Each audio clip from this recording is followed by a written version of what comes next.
Assalamualaikum warahmatullahi wabarakatuh. Perkenalkan, kami dari kelompok 8, mata kuliah Kepemimpinan dan Pengambilan Keputusan dari kelas A1. Kali ini kita akan membahas yaitu Participative Leadership, Authoritative Leadership, dan Laissez-faire. Pertama-tama, kami akan mengenalkan kelompok kami, yaitu yang pertama Syafina Denisa, 3 digit NIM 050. Yang kedua Bintang Kurnia Putra, yaitu 161, dan saya sendiri Saskia Ranata Putri Kalista, yaitu 185, Erlia Zenita Lauren 090, Astika Sari 042, dan yang terakhir yaitu Sunardi 273. Kemudian kita akan membahas topik yang akan kelompok kami bahas, yaitu Participative Leadership. Yang di bawahnya kami akan membahas varieties of participations, potential benefits of participations, objective for different participant, example of research and participation, effect of participation, dan yang terakhir yaitu limitation of participant research. Yang kedua kami akan membahas authoritative leadership, yang ketiga yaitu laissez-faire, yang keempat example of figures, yang kelima summary, dan yang terakhir yaitu reference. Oke, bisa kita mulai bahas sekarang. Selamat menonton. Participative leadership adalah gaya kepemimpinan yang dimana pemimpin tersebut melibatkan bawahannya dalam pengambilan keputusan. Kepemimpinan partisipatif ini meliputi keputusan otokratis, konsultasi, pengambilan keputusan bersama, dan delegasi. Yang pertama, keputusan otokratis, yang dimana pemimpin membuat keputusan sendiri tanpa meminta pendapat atau saran orang lain. Kedua, ada konsultasi, yang dimana pemimpin meminta pendapat dan ide orang lain, lalu membuat keputusan sendiri setelah mempertimbangkan saran dan perhatian mereka. Ketiga, keputusan bersama, yang dimana pemimpin bertemu dengan orang lain untuk membahas masalah keputusan dan membuat keputusan bersama. Dan yang terakhir ada delegasi, yang dimana pemimpin memberikan wewenang dan tanggung jawab kepada individu atau kelompok kemampuan untuk membuat keputusan. Selanjutnya masuk pada potential benefit of participation. Di sini terdapat 4 poin tentang manfaat dari partisipasi sendiri. Yang pertama ada decision quality, bahwasannya suatu keputusan dianggap berkualitas apabila di dalamnya terdapat partisipasi anggota dan kerjasama serta kesepakatan bersama. Kemudian masuk pada poin 2, decision acceptance atau penerimaan keputusan, bahwasannya keputusan oleh orang yang berpengaruh akan cenderung diterima. Contohnya seorang leader atau seorang pemimpin dan seseorang yang dihormati dalam kalangannya, maka ketika dia membuat suatu keputusan, maka keputusan tersebut akan cenderung diterima ketimbang seseorang yang hanya berstatus sebagai anggota biasa. Poin ketiga, satisfaction with the decision process, bahwasannya kepuasan dalam pengambilan keputusan ditandai dengan adanya proses pengungkapan pendapat dan preferensi sebelum keputusan dibuat. Maksudnya, suatu keputusan tidak serta-merta dibuat dan diputuskan, melainkan melewati beberapa proses, sehingga pada tahap akhir, yaitu menghasilkan kesepakatan bersama. Poin keempat, development of participant skills, bahwasannya dengan adanya pengalaman, dengan dia telah mengikuti beberapa kali hal tersebut, maka dapat menambah keterampilan dia dalam membuat suatu keputusan. Selanjutnya masuk pada objective for different participant yang akan dijelaskan oleh rekan saya. Objective for different participant. Potensi manfaat kepesertaan tidak sama untuk semua jenis peserta. Tujuan pemimpin untuk menggunakan partisipasi mungkin berbeda tergantung pada apakah peserta adalah bawahan, rekan kerja, atasan, atau orang luar. Objektif terbagi menjadi 4. Yang pertama adalah downward consultation. Downward consultation dapat digunakan untuk meningkatkan kualitas keputusan dengan memanfaatkan pengetahuan dan keahlian pemecahan masalah para bawahan. Tujuan lainnya adalah untuk meningkatkan penerimaan bawahan atas keputusan dengan rasa kepemilikan. Tujuan yang ketiga untuk mengembangkan keterampilan pengambilan keputusan para bawahan dengan memberi mereka pengalaman dalam membantu menganalisis masalah keputusan dan mengevaluasi solusi. Tujuan keempat adalah untuk memfasilitasi resolusi konflik dan pembangunan tim. Objektif yang kedua adalah lateral consultation. Konsultasi lateral dengan orang-orang di subunit yang berbeda dapat digunakan untuk meningkatkan kualitas keputusan ketika rekan-rekan memiliki pengetahuan yang relevan tentang penyebab masalah dan kemungkinan solusi. Ketika kerjasama dari manajer lain diperlukan untuk mengimplementasikan keputusan, konsultasi adalah cara untuk meningkatkan pemahaman dan komitmen mereka. Konsultasi lateral memfasilitasi koordinasi dan kerjasama di antara manajer dari organisasi yang berbeda subunit dengan tujuan saling bergantung. Namun, konsultasi harus dibatasi pada keputusan yang sesuai, sehingga waktu tidak terbuang untuk pertemuan yang tidak perlu. Yang ketiga adalah upward consultation. Upward consultation memungkinkan seorang manajer untuk memanfaatkan keahlian bos yang mungkin lebih besar dari keahlian manajer.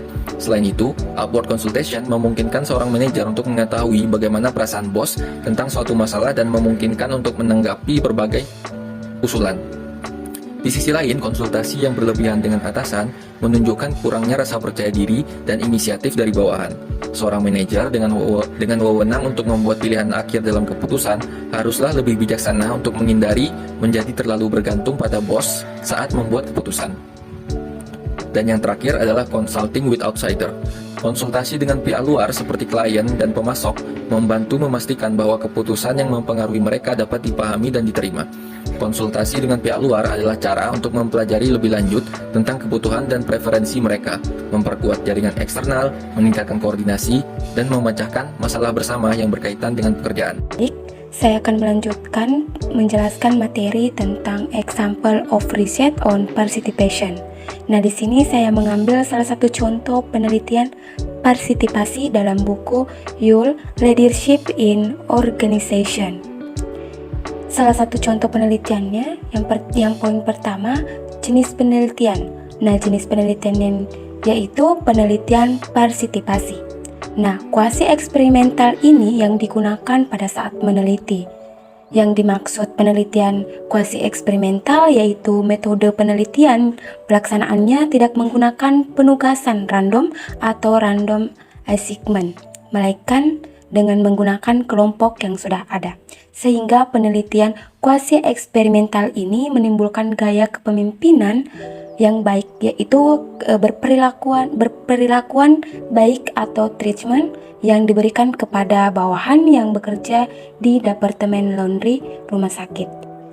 Selanjutnya poin kedua, yaitu penelitian ini dilakukan oleh Brick and Edwards pada tahun 1973. Ia melakukan penelitian ini di Departemen Laundry rumah sakit. Kemudian kita lanjut ke poin ketiga, yaitu tujuan penelitian. Nah, tujuan penelitian partisipasi dalam buku York yaitu untuk membuat keputusan secara otokratis. Nah, otokratis di sini yaitu gaya pemimpin yang memusatkan segala keputusan dan kebijakan yang diambil dari diri sendiri secara penuh.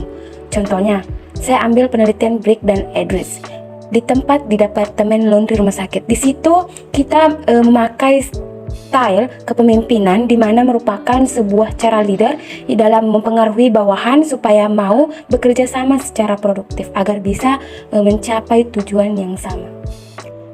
Seperti itu. Nah, kita lanjut lagi ke poin terakhir atau poin keempat, yaitu hasil penelitian.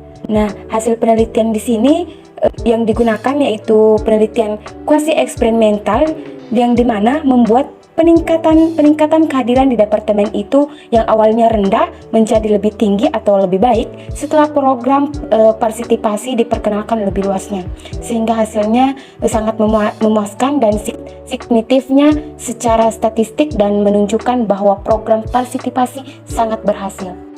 Kemudian ada effects of participations. Salah satu alasan ketidakkonsistenan adalah jenis metodologi yang digunakan dalam penelitian. Studi yang menggunakan data kuesioner dari responden yang sama atau bawahan biasanya menemukan efek positif untuk partisipasi, sedangkan studi dengan ukuran independen variabel hasil memiliki hasil yang lebih lemah dan kurang konsisten. Eksperimen dan studi kuasi eksperimental di setting lapangan menunjukkan hasil positif dalam banyak kasus, sedangkan eksperimen laboratorium tidak mendukung efektivitas partisipasi dalam pengambilan keputusan. Tujuan yang ditetapkan sama efektifnya dengan tujuan partisipatif. Ketika kesulitan tujuan dipertahankan konstan dan para pemimpin yang menetapkan tujuan mendukung dan persuasif oleh Latham, RS, dan Locke 1988.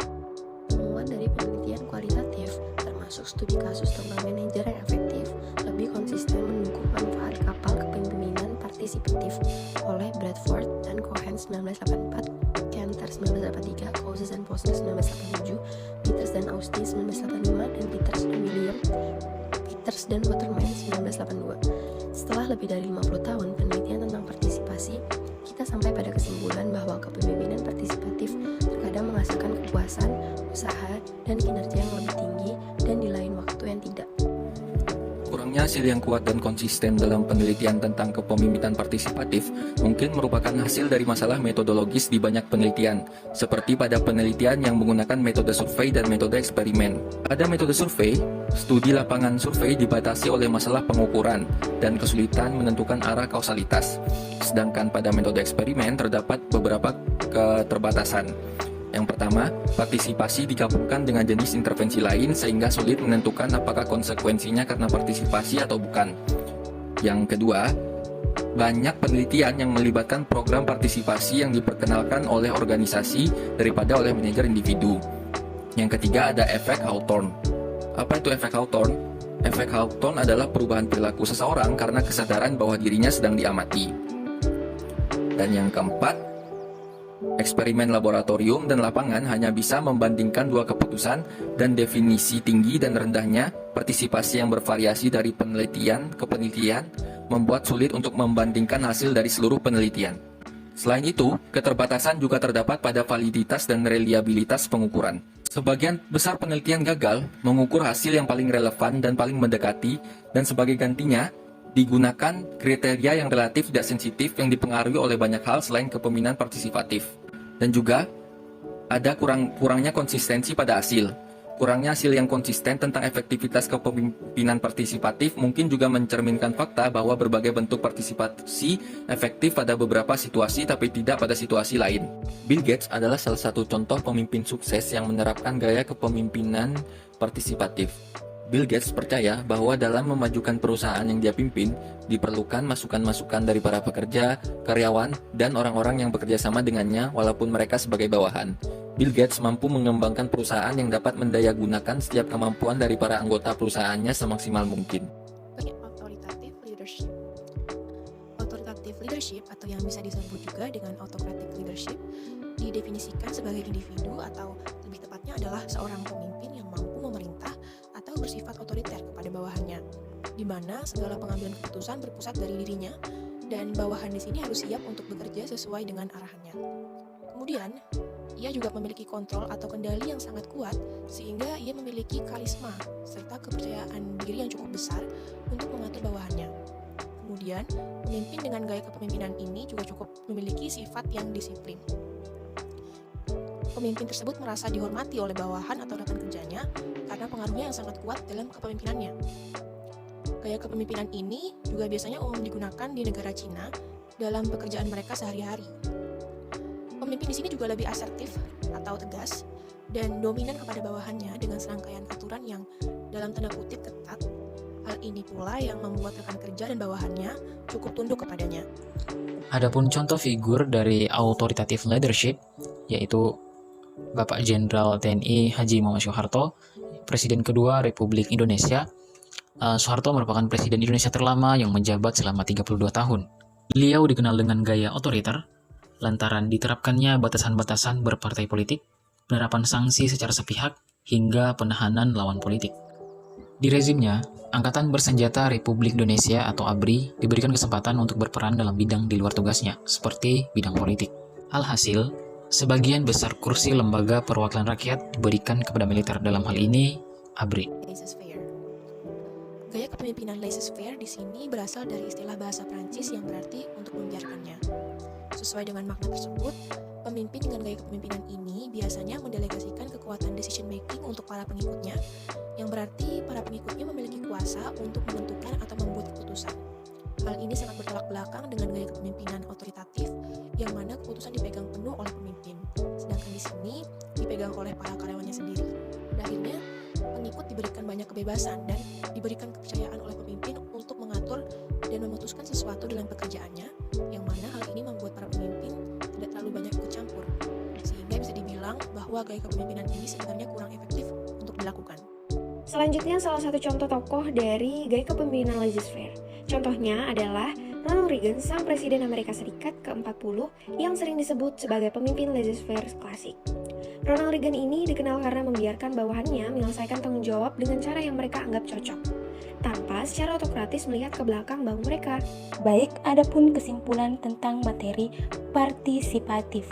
Yang pertama yaitu gaya kepemimpinan partisipatif lebih menekankan pada tingginya dukungan dalam pembuatan keputusan. Dan yang kedua yaitu pemimpin dan bawahan saling tukar-menukar ide dalam memecahkan masalah atau pembuatan keputusan. Kemudian yang kedua ada otoritatif, di mana gaya kepemimpinan otoritatif di sini memiliki kendali yang sangat besar di antara kedua gaya kepemimpinan yang lainnya, seperti partisipatif dan laissez-faire. Kemudian dihormati juga oleh bawahan karena sifatnya yang disiplin dan aturannya yang dalam tanda kutip ketat, di mana bawahan diharapkan bisa menjalankan aturan tersebut dengan benar. Kemudian di sini ada kesimpulan tentang laissez-faire, yaitu pemimpin dengan gaya kepemimpinan yang mendelegasikan kekuatan decision making untuk para pengikutnya, sehingga kebebasan banyak diberikan kepada pengikutnya.